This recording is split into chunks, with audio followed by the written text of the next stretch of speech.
आइए आज आपको क्वेश्चन आवर में ये दिखाते हैं कि आखिरकार आसाराम जी के आसपास जो उनके लोग हैं, जो उनके चहेते हैं, वो कैसे ठीक उन्हीं की तरह विवादों में घिरते चले जा रहे हैं। हालांकि हम इसे चंडाल चौखड़ी तो नहीं कह सकते, लेकिन जिस तरीके से आसाराम जी के आसपास जो लोग हैं उन पर तमाम तरह के आरोप और विवाद उठ रहे हैं, ऐसा लगता है कि ये शायद कहना भी अपने आप में बहुत गलत नहीं है। तो आसाराम जी के ऊपर बलात्कार का मामला, वो भी नाबालिग लड़की के साथ, अभी चल रहा है। अब इसकी जांच पड़ताल चल रही है।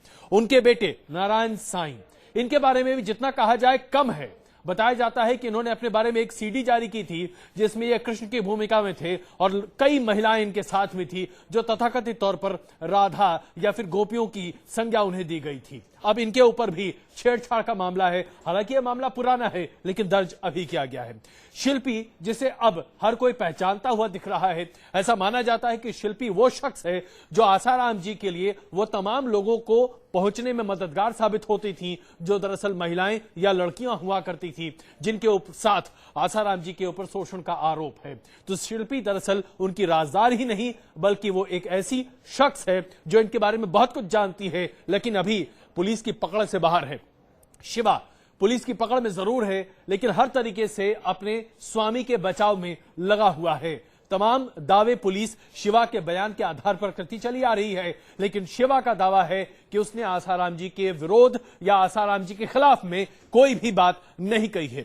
तो ये शिवा की बात हम आपसे कह रहे हैं। शरद चंद एक और सेवादार हैं जो कि आसाराम जी के काफी नजदीकी बताए जाते हैं। उनके ऊपर भी ऐसे तमाम आरोप लगाए जा रहे हैं जो कि भ्रष्टाचार से संबंधित हैं या फिर यौन उत्पीड़न से संबंधित हैं। शरद चंद्र भी एक तरह से आसाराम जी की कोर ग्रुप में शामिल हैं। तो ये तमाम ऐसे लोग हैं जो आरोपित हैं, जो कि आसाराम जी के साथ इस पूरे आरोप में लिप्त बताए चले जा रहे हैं और ये उनकी दरअसल चौकड़ी है जो आसाराम जी ने अपने आसपास बिठा रखी है। अब इसमें से कितना आरोप सिद्ध हो पाता है ये पुलिस की जांच के बाद तय हो पाएगा। तो आइए जरा अब आसाराम जी के बेटे की बात करते हैं।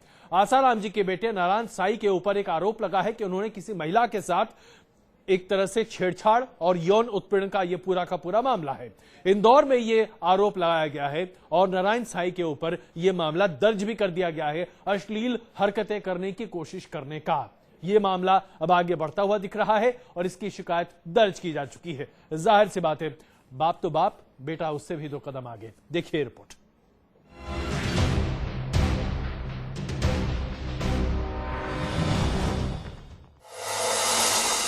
पहले बापू गए जेल, अब बेटे की बारी।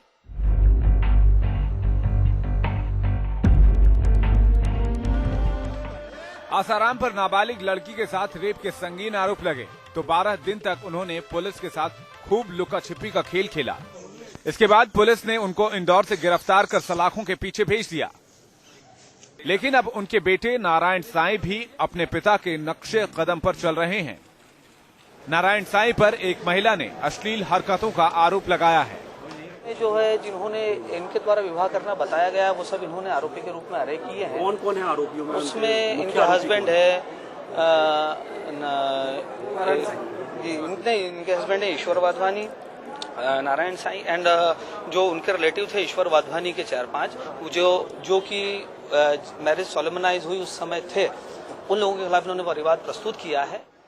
पीड़ित महिला ने नारायण साईं पर काफी सनसनीखेज आरोप लगाए हैं। महिला का कहना है कि नारायण साईं ने अपने एक खास चेले ईश्वर से पहले उसकी धोखे से शादी करा दी।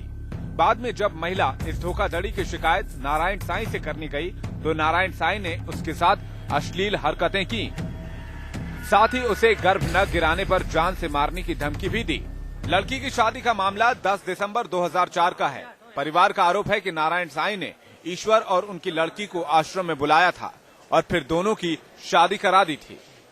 से मेरी 2000 में आशाराम बापू के जो बेटे हैं नारायण साईं, उनसे हमने दीक्षा ली थी 2000 में, मेरे और मेरे पूरे परिवार ने। और बहुत ज्यादा श्रद्धा थी, छोटी से छोटी बात, छोटी से छोटी आज्ञा हम उनकी बहुत श्रद्धा से मानते थे। और 2004 में उनके बेटे ने मेरी शादी कराई ये कह के कि तेरी तो बहुत अच्छे नसीब है कि तेरी परमात्मा शादी करा रहा है। और ये उनका खास सेवादार था ईश्वर वाधवानी, जो कि मुझे ये कहा कि वो तलाकशुदा है, लेकिन वो ऑलरेडी मैरिड था। ये चीज़ मुझे जब बाद में पता चली तो अब वो शादी से भी डिनाई कर रहा है और बच्चे से भी डिनाई कर रहा है, और ये लोग इतने स्ट्रांग हैं, और मेरी ये लड़ाई सिर्फ मेरे बेटे की आइडेंटिटी के लिए है। लड़की के परिवार ने आरोप लगाया है कि नारायण साईं की उनकी बेटी पर बुरी नजर थी, जबकि वो लोग नारायण साईं को भगवान की तरह मानते थे। इसी वजह से वो इतने दिन चुप रहे। जब मैंने उनको जाके बताया कि साईं आपने जिससे मेरी शादी कराई है वो मुझे परेशान कर रहा है और जो है बच्चा गिराने के लिए मुझे प्रेशर डाल रहा है, और आपने तो मुझे कहा था कि वो जो है तलाकशुदा है, लेकिन वो शादीशुदा है, और मुझे इस तरह की बातें सुनने में आ रही हैं। तो साईं ने बोला हाँ मुझे तो पहले ही पता था कि वो तलाकशुदा है, और अब तुझे जो तेरा पति बोल रहा है तुझे वही करना पड़ेगा। और इस तरह से करके मैं रो रही हूँ, उसके बावजूद वो मुझसे बदतमीजी कर रही है। लेकिन अब जब आसाराम सलाखों के पीछे पहुंच गए हैं, ऐसे में उनको भरोसा है कि उनको भी इस मामले में जल्द ही अब इंसाफ मिलेगा। Team news nation. अब ऐसा लग रहा है कि आसाराम जी उनके बेटे और उनके तमाम आश्रमों के खिलाफ एक के बाद एक चीजें सामने आ रही हैं, और ये कुछ भी ऐसा नहीं है जो शायद पहले सामने नहीं आता रहा हो, लेकिन अब काफी जोरदार तरीके से चीजें सामने आ रही हैं। इस मुद्दे पर चर्चा करने के लिए हमारे साथ मौजूद हैं महामंडलेश्वर मार्तंडेय पुरी जी और आसाराम जी के समर्थक अभय वर्तक इस वक्त हमारे साथ मौजूद हैं। अभय जी, शुरुआत आप ही से करते हैं। नारायण साईं के बारे में सीधे तौर पर आरोप लगा रही है एक महिला जो कि खुद उनके साथ जुड़ी हुई थी, इन द सेंस की उनकी समर्थक रही है, उनको मानती रही है। आसाराम जी के ऊपर भी इस तरह के तमाम आरोप लग रहे हैं। आखिरकार आसाराम जी के आश्रमों में क्या हो रहा है? क्यों लोग इस तरीके से अब बाहर निकल कर आरोप लगा रहे हैं? बहुत मुश्किल हो रही है आप लोगों के लिए भी। पहले तो न्यूज नेशन से मैं क्लियर करना चाहूंगा कि मैं सनातन संस्था का प्रवक्ता करके उत्तरदायित्व है जी। सनातन संस्था वैसे तो परम पूज्य आसाराम बापू जी के से कुछ जुड़े हुए नहीं है जी, लेकिन जो मीडिया में हमने सब सुना है, जो देख रहा है जिस प्रकार से, उसमें हम हमारा मत व्यक्त करने के लिए यहाँ पे आए हैं जी। जो भी उस लड़की ने इसमें कहा है, उसने तो कंप्लेंट दर्ज करवाई है। अभी पुलिस तहकीकात करेगी, उसको न्यायालय में रखा जाएगा और उसके ऊपर जस्टिस मिलेगा।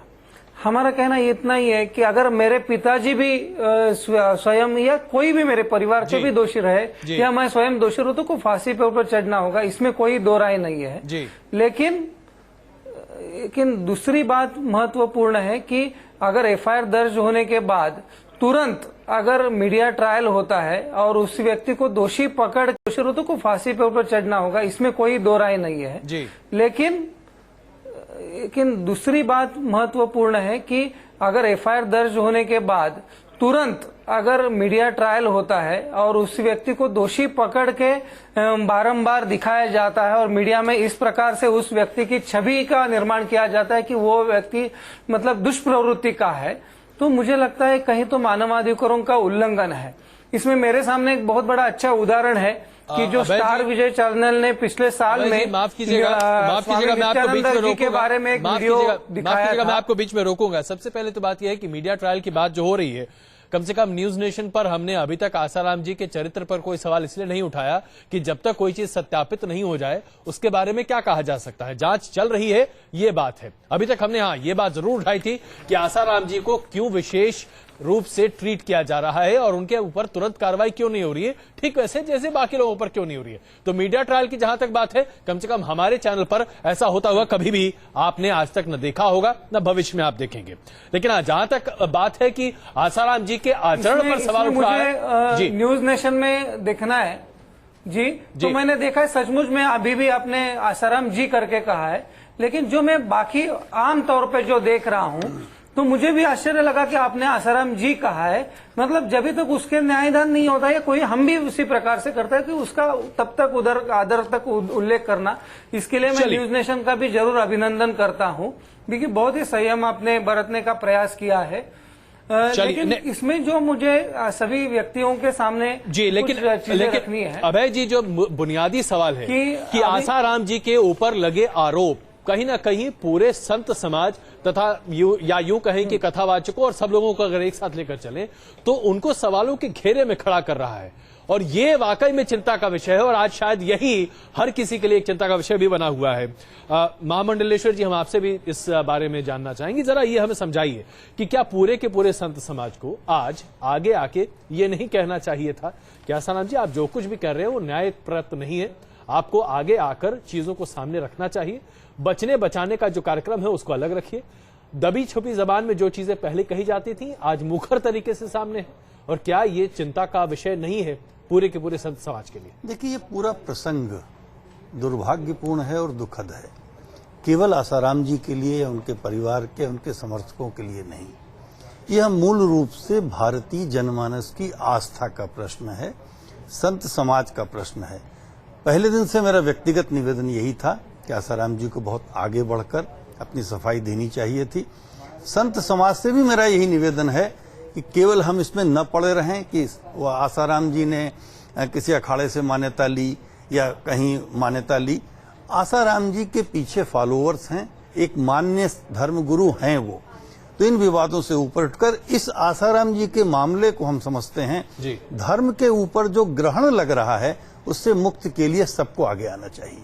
बिल्कुल।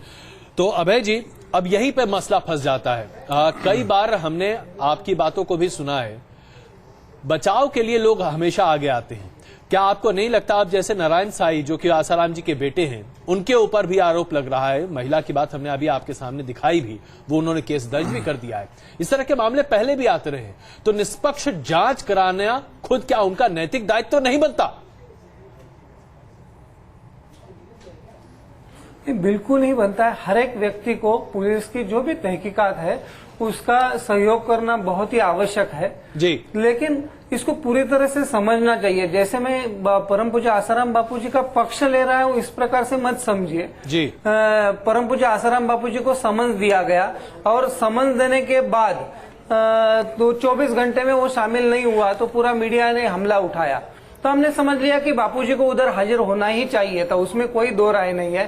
लेकिन यहाँ पे न्यूज नेशन के लिए एक विशेष रूप से न्यूज दिखाता हूँ कि राहुल गांधी के खिलाफ चंडीगढ़ न्यायालय ने 8 बार समन्स निकाला है और राहुल गांधी अभी तक वहां पे नहीं गए, लेकिन मीडिया उनके पीछे नहीं पड़ी है और 24 घंटा नहीं दिखाती है। जी, तो मुझे लगता है माफ कीजिएगा, मैं जरा दोहरा जो न्याय है कि राहुल गांधी को अलग और अभय जी माफ कीजिएगा, इसको जरा आप थोड़ा सा आपको बीच में रोकूंगा। राहुल गांधी के लिए अगर कोई समन जारी हुआ होगा तो किसी महिला के साथ बलात्कार के लिए, वो भी नाबालिग लड़की के साथ बलात्कार के लिए समन जारी नहीं हुआ होगा। किसी लड़की के साथ बलात्कार और आस्था के साथ खिलवाड़ करना और इसका आरोप लगना अपने आप में एक बहुत बड़ी चीज है, वो नॉन बेलेबल ऑफेंस है और उसकी आप तुलना किसी अन्य सिविल मामले में समन जारी करने से करें, ये बड़ा अनुचित है। ये मेरा छोटा सा आग्रह है आपसे। चलिए आगे हम एक और रिपोर्ट दिखाते हैं। आसाराम जी पर जो दूसरा बड़ा खुलासा होता दिख रहा है, आइए अब आपको वो दिखाते हैं। सूत्रों के हवाले से ऐसी खबर आ रही है जो कि अभी पुष्ट नहीं है कि आसाराम जी की सेवादार शिवा के मोबाइल फोन में कुछ अहम सबूत मिले हैं। यही पुलिस बातों बातों में साफ कर रही है कि शिल्पी, जिसके बारे में अभी तक कोई जानकारी नहीं है, उसका पता भी पुलिस को मिल चुका है। समझ में यह नहीं आ रहा कि सब जब चीजें साफ हैं तो पुलिस आगे आके इन सब लोगों को आगे क्यों नहीं रख पा रही। और दूसरी बात यह है कि जब तमाम चीजें सामने हैं तो ऐसे में आसाराम जी का ये चरित्र वाकई में समझ में नहीं आता। देखिए रिपोर्ट। कभी भक्तों को यौवन का पाठ पढ़ाते हैं और कभी उन पर रेप के संगीन इल्जाम लगते हैं, लेकिन आसाराम के बारे में हर रोज जो खुलासे हो रहे हैं वो वाकई चौंकाने वाले हैं। अब आसाराम के बारे में एक और सनसनीखेज खुलासा हुआ है। खबर है कि शिवा के मोबाइल से एक वीडियो क्लिप मिली है। हालांकि क्लिप में क्या है ये अभी साफ नहीं है, लेकिन पुलिस कह रही है कि सभी सबूतों की जांच की जाएगी। शिवा से पूछताछ के दौरान और कस्टडी के दौरान जो कोई भी इस केस से संबंधित साक्ष्य पुलिस को मिले हैं, उनके संबंध में इन्वेस्टिगेशन किया जा रहा है। आसाराम की अहम सहयोगी शिल्पी कहां है, ये भी लगभग साफ हो चुका है। पुलिस का कहना है कि उसे जब जरूरत होगी वो शिल्पी से पूछताछ करेगी। लेकिन पुलिस ने ये बताने से इनकार कर दिया कि शिल्पी है कहाँ। इस पूरे अनुसंधान में शिल्पी भी एफआईआर में एक आरोपी है और उससे भी शीघ्र अनुसंधान करेंगे। सर, शिल्पी को अरेस्ट करने के लिए कोई अपनी स्पेशल टीम्स वगैरह बनाई है, भेजी है? मैंने कहा उससे अभी अनुसंधान बाकी है। छिंदवाड़ा